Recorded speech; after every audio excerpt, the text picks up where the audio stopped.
começar o nosso debate. Eu tô aqui com a minha colinha, tá? Porque eu não sou especialista de energia, então eu trouxe uma colinha para não passar vergonha com esses três aqui. E aí o intuito hoje do nosso painel é para falar sobre esses cases, como que a gente consegue alavancar a energia nas grandes empresas, para que assim a gente consiga gerar mais sustentabilidade na área de energia, para que assim a gente consiga trazer mais eficiência e também reduzir os custos. Para a gente conseguir alavancar a energia, eu não sou muito especialista, mas pelo que eu vejo, assim, tem várias maneiras, né? A gente pode tanto conectar com startups, a gente pode elaborar novos projetos, certo? A gente pode criar novos negócios. E aí, vamos começar com as nossas perguntas, já para a gente quebrar um pouquinho o gelo, tá bom? E é agora o momento que eu pego o meu celular e eu vejo a minha colinha já para eu começar a conversar com esses especialistas aqui. Primeiro, uma pergunta geral, eu quero ouvir a opinião dos três. Quais são os principais impulsionadores da inovação no setor de energia? Oi. Legal quando o cara pega o microfone e fala assim, vai lá, começa. Pessoal, primeiro, boa tarde, obrigado a todos. E aí, respondendo a sua pergunta, eu acho que primeiro a gente tem que entender que o mercado de energia está num momento muito especial.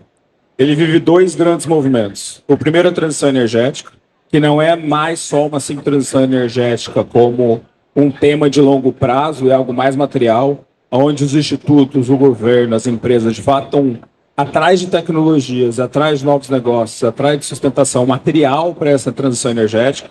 E o segundo movimento muito interessante é a liberação desse mercado, que abre uma gama de possibilidades para aplicação de tecnologias, de startups, novos modelos de negócio, de fato muito interessante, que a gente não passou aqui no Brasil hoje no mercado de energia. A gente passou algo muito parecido com o telecom, com os bancos, e agora esse movimento de liberação vem para o mercado de energia. Tanto do seu lado de geração, a gente já tinha GD, mas agora com biogás, até outras fontes, e até com a parte de cliente, né? Então, quando a gente está vendo a abertura de mercado e a abertura no futuro educativo, isso abre uma gama de soluções que a gente pode aplicar muito grande. Só para vocês terem ideia, esse ano a gente está com aberto a chamada para captação de startups, e o tema foi novas formas de comercialização de gás e energia. A gente tem 10 startups ali que estão no nosso portfólio, gerando valor para nós só nesse segmento. E podia ter muito mais. Então, é de fato um momento muito interessante para novas tecnologias, para novos modelos de negócio no nosso mercado. E o que Jean acha sobre isso? Boa tarde, pessoal. Eu queria destacar uma característica muito bacana do setor elétrico brasileiro, que é a competição, né? A gente não compete com os competidores. E sim, existe uma troca de informação, né, e de rede de contatos muito grande, né? Já encontrei com o Daniel em outras ocasiões. O Cristiano estou conhecendo agora, mas certamente trocaremos Continuaremos. ideia. É isso aí.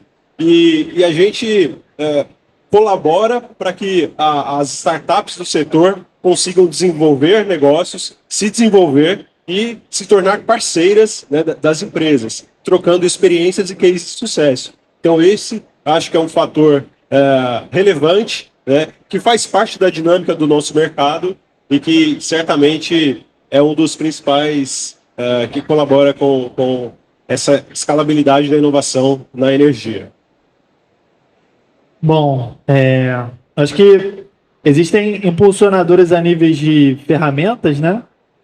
Ferramentas de inovação, para a gente inovar mais e melhor, mas impulsionadores a nível de drive, né? Quais são os desafios que a gente precisa resolver e que lá no final vai gerar determinado resultado que o mercado como um todo precisa. Existem drivers mais tradicionais, como, por exemplo, segurança, né? A segurança operacional, algo crítico, a vida de pessoas é prioridade top 1. Então, é sempre um desafio constante em cada vez mais níveis e indicadores de segurança cada vez melhores, utilizando novas ferramentas como viabilizadoras de novas formas de manter os nossos colaboradores seguros, redução de custos, eficiências, né? Isso hoje está muito conectado com as questões de ESG, por exemplo.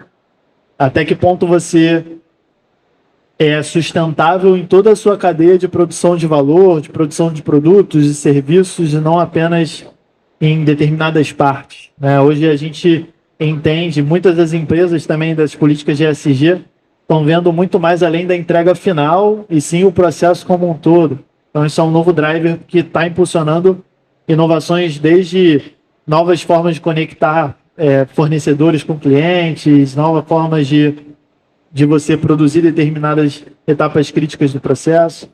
E também um pouco ligado, principalmente conectando com o que o Daniel e o Jean falaram, a transição energética vai requerer, às vezes, novas formas de pensar negócio. Então, a Subsea ainda está muito ligada, principalmente aqui no Brasil, ao mercado de petróleo e gás tradicional, mas dentro do grupo Subsea existem empresas hoje e joint ventures trabalhando nessas questões de transição energética. É muito interessante, porque a gente sabe fazer operações submarinas para petróleo e gás, como fazer isso agora para energia renewable offshore, fazer isso de forma segura e lucrativa, e ao mesmo tempo vamos ter novos clientes, né? Então, quem sabe no futuro a Energisa não seja uma cliente nossa no futuro não tão distante assim, para algum determinado tipo, ou seja um parceiro-chave que nunca na história da Subsea Global a gente teve uma parceria nesse sentido. E como que a gente inova nisso também, né? Inova formas de pensar negócio, formas de pensar produtos coletivamente, entrando um pouco no que o Jean comentou. Então, são vários drivers, várias mudanças mercadológicas que todas essas tendências estão puxando, desafios em várias empresas de diversos níveis, e com certeza a inovação, seja a nível tecnológico, mas seja a nível de pensamento e forma de fazer negócio, vai ser essencial para poder desbloquear aí nos próximos capítulos dessa série Netflix, com várias temporadas. Muito legal. Eu acho muito interessante quando vocês falam sobre isso, porque o mercado de vocês é um mercado muito difícil, eu acredito, sabe? Para gente que não é da área entender.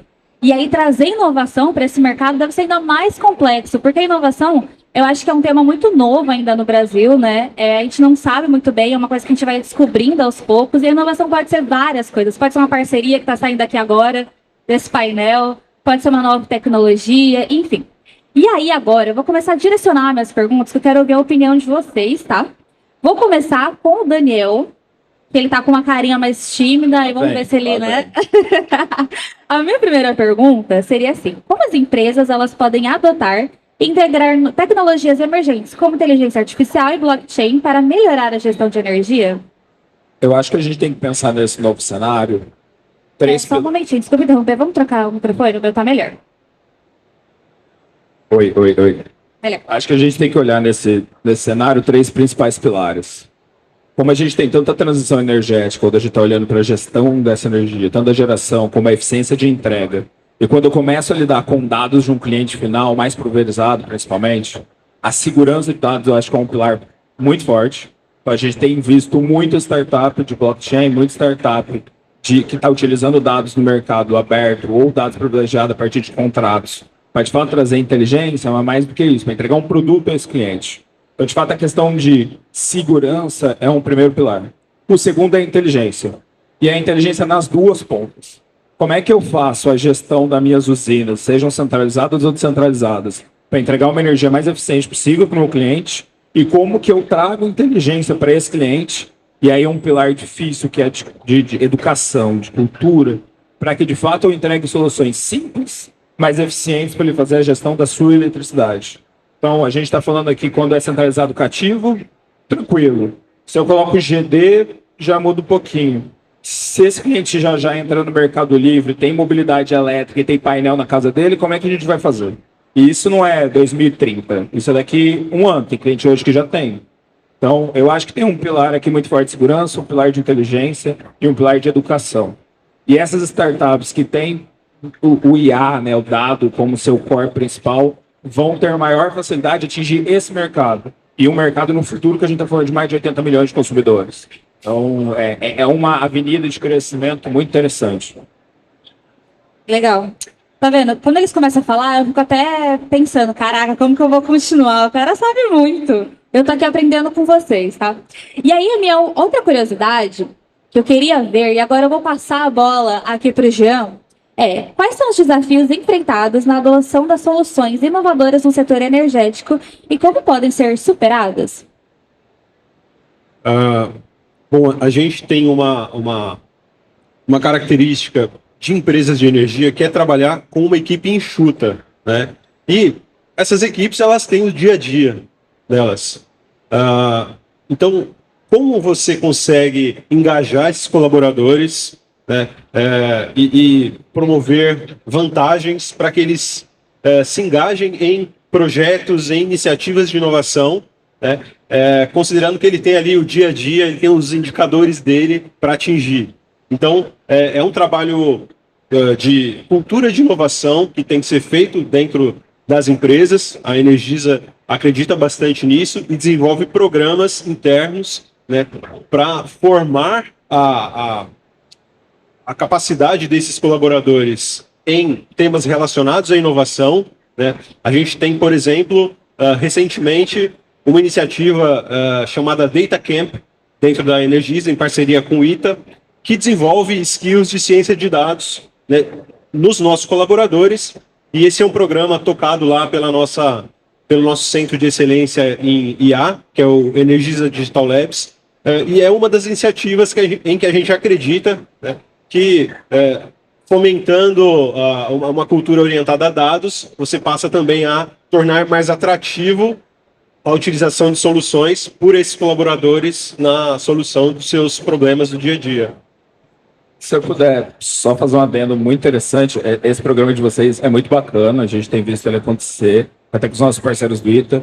E tem um segundo ponto para mim, que a gente tem visto isso muito na Eneva, e eu acho que é uma maturidade que tem se avançado no mercado, que é como a área de inovação, de fato, tem sido uma área para gerar valor material para a companhia, valor estratégico, alinhado entre a estratégia da empresa e não mais aquela área que tinha 5 anos atrás, que estava olhando só H3, que tinha um pilar muito de branding ali. Hoje não, a área de inovação tem que ser vista, tem que ser metrificada com os objetivos estratégicos daquela companhia, daquele ecossistema. Quando você põe isso, é muito mais fácil de você dar os benefícios para aquela equipe e fazer real, engajar as pessoas em avançar na inovação. Então, acho que é um pilar importante que a gente tem acompanhado também. Legal. E vendo aqui dentro do Energy Hub, puxando, a gente consegue ver, né? O nosso trabalho aqui dentro do Energy Hub é auxiliar essas empresas a trazer essa cultura de inovação. E eu acho que o engajar é um dos nossos também maiores dificuldades aqui dentro mesmo do Energy Hub. Esse aqui é o nosso trabalho, mas engajar o nosso colaborador pelo nosso propósito, para passar o nosso propósito, porque todo mundo acreditando, tendo uma equipe enxuta, que nem vocês falaram, é só se a gente consegue passar para vocês. Então, acho que isso é interessante. Eu queria também dar um pontinho aqui, complementar com a minha experiência, porque eu não sou de energia, mas sou da área de inovação, então isso aí eu consigo dar os meus pitacos. Só também. Depois, aí eu vou ficar quieta. Aí, agora, passando para a próxima pergunta, eu queria ver de que forma a inovação está contribuindo para a transição para fontes de energia mais limpas e renováveis. Aí eu vou passar aqui para o Cristiano. Bom, acho que tudo passa muito, acho que a maturidade de tecnologia, exemplo, né? A Tesla, modelo de entrada da Tesla começou a ser vendido lá $60 mil, $70 mil, isso alguns anos atrás. Hoje já está sendo vendido por menos de 30. E a meta do Elon Musk é até 2030, o modelo de entrada da Tesla custar $5 mil. E aí ele populariza, na cabeça do Musk, populariza de vez o carro elétrico como o motor de mobilidade urbana. E tecnologia, né? Então, à medida que o tempo vai passando, novos materiais, novas formas de construir determinados produtos, vai amadurecendo muitas das vezes. Isso a gente está vendo dentro de todo o guarda-chuva que está dentro de transição energética, né? Muitas das vezes a gente só pensa em eletrificação, mas temos as questões de captura de carbono. Isso também entra na parte de tornar a matriz como um todo mais verde. Eólico offshore é um desafio. Hoje a eólica offshore acontece próxima da costa, mas as floating winds poderiam ser feitas em águas profundas. E o Brasil, o grande potencial do Brasil também continua muito atrelado a essa exploração de águas profundas. Então, existe um roadmap de tecnologias e a inovação vai ajudando a desenvolvê-las, testá-las aquilo que der certo vai ser barateado e escalado ao longo do tempo, aquilo que não der errado vai virar aprendizado para um novo ciclo de incremento ou tecnologias derivadas que vão partir daquilo dali. Então, requer tempo, não é de uma hora para outra. Muitas das vezes são tecnologias que demandam um ciclo um pouco maior de desenvolvimento, não é simplesmente criar uma web page de um dia para o outro num hackathon e já está rodando e podendo ser testado. Existe um ciclo de investimento, de desenvolvimento, de validações técnicas, licenças governamentais, ou precisa ter um arcabouço regulatório para poder rodar isso também. Inovar dentro de todas essas esferas vai com certeza contribuir para a transição energética se tornar cada vez mais, a gente conseguir extrair o potencial de todo esse movimento cada vez na sua plenitude. Eu acho que fica uma reflexão aqui também, né? Que a ideia é o futuro vai ser muito mais e do que ou, né? Não vai ser ou petróleo e gás ou a solar eólica. Vão ser um conjunto, né? O mix de energia vai ser mais plural, vai ser mais complementar. E através desse mix de energia a gente consegue ver impactos produtivos em diversos elos da cadeia. Vão ter projeções apontam que no futuro próximo, para algumas determinadas aplicações, vai ter uma oferta maior de energia do que até a demanda. Então isso barateia diversos custos. Enquanto que outros custos muito caros vão ser barateados porque a gente agora, ao invés de pegar um determinado insumo, levar quilômetros a fio até ser transformado e disponibilizado, não, agora vai estar do lado da tua casa. Isso barateia de uma outra forma. Mas isso requer tempo, né? E aí requer tempo de maturidade tecnológica e requer tempo de maturidade econômico-financeira e modelos de negócio. Então, nem todas as empresas de energia vão comercializar ou vão ter dentro do seu mix todos os tipos de energia. E aí você começa a criar modelos que peguem aquela tecnologia que aí já vai estar testada e validada tecnicamente, e agora como que a gente consegue fazer dinheiro com isso, como que a gente consegue gerar negócio com isso.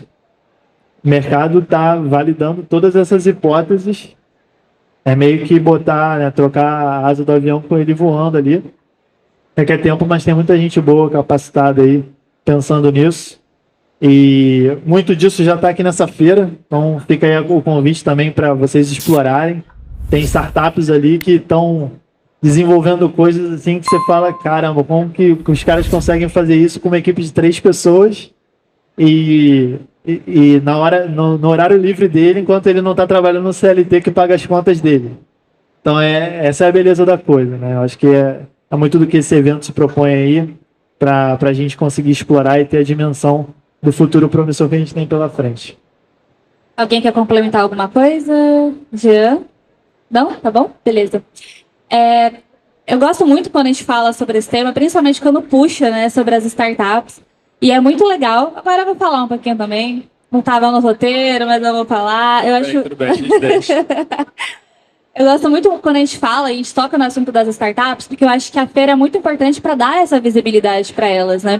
Eu sou gestora de comunidade, então eu tenho esse foco mais voltado para as startups. Eu não convivo tanto com as empresas, de vez em quando eu faço alguma reunião aqui com vocês ali. E aí ver as startups, né? Tem várias ideias que eu ouço o pitch deles, eu falo, como que a pessoa pensou nisso, né? Como que ela teve tempo para elaborar, sentar e desenvolver? Então, acho que é muito importante, falando sobre a inovação em si, para trazer dentro da cultura organizacional de vocês, ter esse momento de visibilidade delas que estão expondo aqui. Então, faço convite para vocês também depois daqui, espera terminar, ir lá, ouvir, conversar, ver a rua aqui da Eneva também, que a gente fez, as startups selecionadas do desafio, para poder também dar essa visibilidade, né? Porque grande parte também dessa cultura que a gente traz para vocês, do Energy Hub, é através da solução delas. Então eu falo que eu sou apenas uma facilitadora. A única coisa que eu faço é entender a solução delas, entender a dor de vocês, eu faço esse match. Então é legal, só quis fazer esse complemento, assim, para dar esse local, essa fala também para as startups. Bom, agora... Só complementar um ponto aqui sobre startups. Inovação como o Jean e o Daniel têm comentado, às vezes passa muito primeiro uma mudança de modelo mental. E aí, lá na Subsea, a gente tem o nosso programa de relacionamento com startups, o See the Future, começou lá em 2019. E ali em 2022, eu fiz uma pesquisa com os mentores que mentoraram startups durante o programa. E aí, assim, os mentores, por uma tomada de decisão da empresa, os mentores eram gestores. Era a camada média da empresa. A gente tinha a diretoria tomando determinados gates de aprovação, qual startup seguiu ou não, e os gestores mentorando startups, né? Algumas delas que nem eram startups, eram CPFs prototipando alguma parada. E, cara, são gestores. A agenda do cara, às vezes, para eu marcar reunião na agenda do cara, tem que ser com 2 semanas de antecedência e desmarca 3 vezes. E aí eu rodei a pesquisa em 2022. E aí, a última pergunta da pesquisa era: se eu te convidasse para participar de novo, você participaria? 95% falaram que sim. E aí, tinha o campo embaixo, né? Disserte sobre... Justifique a sua resposta. E aí, o legal foi que tiveram vários comentários, mas o principal era o modelo mental. O feedback era assim: a startup me fez questionar as premissas que eu tinha, entendimento do negócio que eu tinha, que eu estou no negócio aqui há 20 anos, e que o cara que não conhece o meu negócio fazia pergunta para mim que eu não sabia responder. E ele estava tentando resolver um problema para mim. E às vezes eu não entendi o problema que eu tinha. E aí como é que você cria uma solução daquilo que você não sabe que você quer solucionar, né? E é interessante isso. Então, abrir um pouco os horizontes, né? O que é possível. Às vezes a gente fica muito preso ali no piloto automático do dia a dia. E esse foi um feedback super, super louco, assim, que eu recebi. E é bem interessante por causa disso. Às vezes a gente está afogado numa rotina operacional muito intensa, mas com certeza esse contato com essa galera que está pensando um pouco fora da caixa pode oxigenar muito e fazer com que a nossa rotina de trabalho ganhe uma nova perspectiva. Assim. Legal, bacana. Não vamos falar sobre startup, porque daqui a pouco vai ter o próximo painel para focar nisso. Vamos voltar aqui no nosso tema empresa, alavancando inovação com vocês. E aí eu vou para a minha última pergunta, penúltima pergunta, na verdade, que é: quais são os benefícios tangíveis da inovação para consumidores e empresas no contexto da energia? Jean, responde essa aí para gente. Principalmente você acelerar, né, a adoção de novas tecnologias, resolver problemas que com seu time interno você não consegue resolver. Uma questão, até conectando com o papo que o Cristiano e você iniciaram anteriormente, é necessário que as empresas aprendam a definir melhor os seus desafios, né? Para que a gente não tenha soluções das startups para acharem problemas depois dentro das corporações. A gente precisa fazer com que a coisa nasça já com match desde o início, né? E é importante para isso que o desafio seja bem definido antes de ser lançado.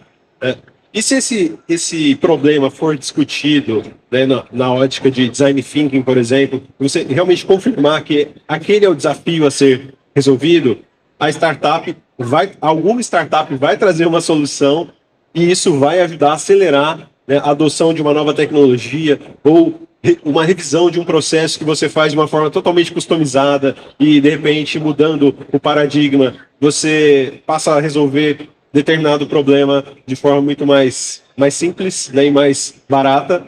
Então, acho que a inovação traz esses benefícios, né? Tornar mais leve o processo de experimentar e de depois escalar, caso haja sucesso nesse experimento. Vou fugir um pouquinho da pergunta, mas eu acho importante também. A gente está falando muito aqui do mindset de inovação. O que é exatamente o mindset de inovação? Eu acho que esse daqui é muito mindset de você ter um ambiente que possibilite a troca de informações de dentro da corporação para fora das startups e aceite que você não sabe tudo. E o outro lado o mesmo. Então a gente tem 2 cases legais aqui, as outras startups vão ficar bravas comigo, mas Por exemplo, a gente tem a Volta aqui, que é uma startup nossa, que ela começou como um projeto de P&D, e o objetivo do projeto de P&D era basicamente solução física para a eletromobilidade. A gente desenvolveu um software onde não só o valuation, mas itens de marketing foram feitos com os itens da Eneva, itens jurídicos foram feitos com a linha jurídica no começo com a gente, foram feitos com a equipe da Eneva, relação tributária foi feita dentro da Eneva, muito numa ambiente propício a essa troca de informações é a melhor solução para ambos. Então hoje a gente tem uma empresa, uma startup, que vende eletromobilidade, mas também vende energia no Mercado Livre para a gente, que a solução foi feita a 4 mãos. Na verdade, foi feita a dezenas de mãos. Mas entre corporação e startup. A gente tem uma outra que também que eu acho relevante citar, que é a Sunny, que começou com a gente, CVB, R$500 mil primeira rodada, iniciar. Hoje, se não é o maior, é um dos maiores vendedores de GD do país, de gestão de energia. Muito na troca, experiência comercial de um time forte que tinha na Eneva, com um time muito ágil que tinha fora de casa, e melhorando o processo continuamente.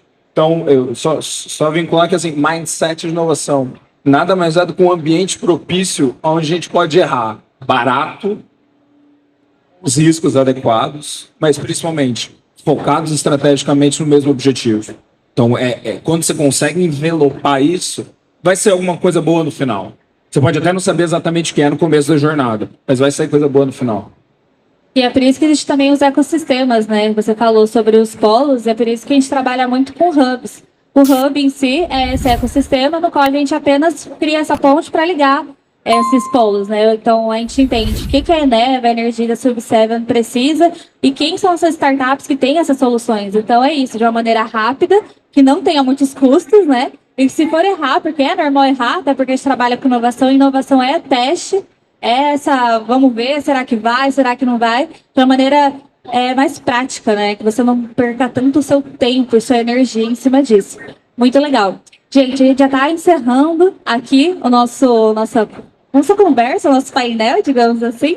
Queria muito agradecer a presença de todo mundo que está aqui, vocês, nossos palestrantes, vocês, galera, que estão assistindo a gente.